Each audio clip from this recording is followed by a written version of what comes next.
Une bonne pression des pneus est aussi importante en été qu'en hiver, et pour cause. La température influe directement sur la pression et peut causer des déséquilibres dans la tenue de route du véhicule.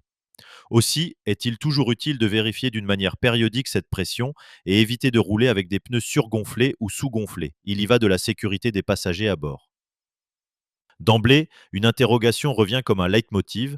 Quelles seraient les raisons de l'augmentation de la pression des pneus en été et au printemps, plutôt qu'à l'automne et en hiver? Comme on le signalait, c'est la température extérieure qui affecte la pression interne.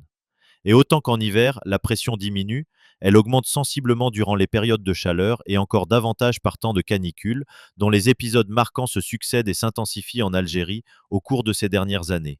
C'est ce qui explique cette différence entre les pressions en été et en hiver.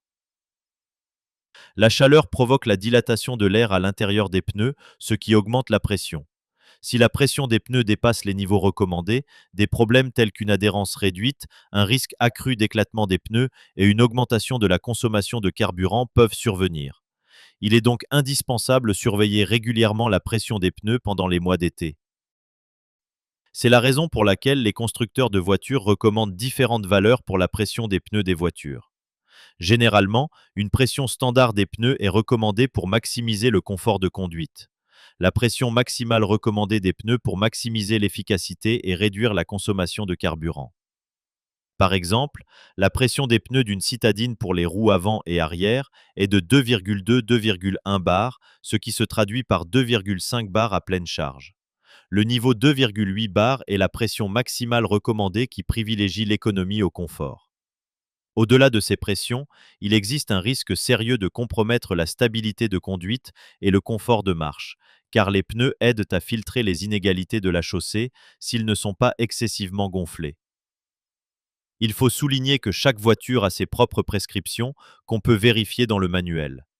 En été, la pression devra être celle indiquée par le constructeur et au maximum supérieure de 0,3 bar en cas de chaleur extrême. Si on constate que la pression des pneus est excessive, l'erreur à éviter est certainement de dégonfler les pneus chauds pour corriger la pression. Mieux vaut le faire lorsque les pneus se sont refroidis pour éviter de faire pire que le trou. En général, il faut respecter quelques règles avant de vérifier la pression. Les pneus doivent être froids avant de vérifier la pression.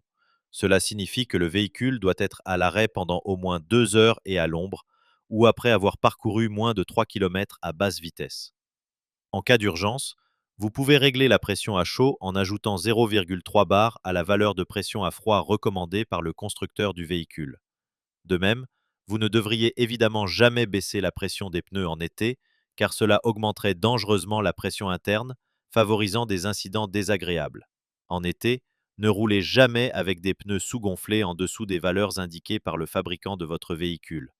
En vérifiant régulièrement la pression des pneus, cela signifie qu'on anticipe sur la survenue d'incidents indésirables durant les voyages, notamment en été.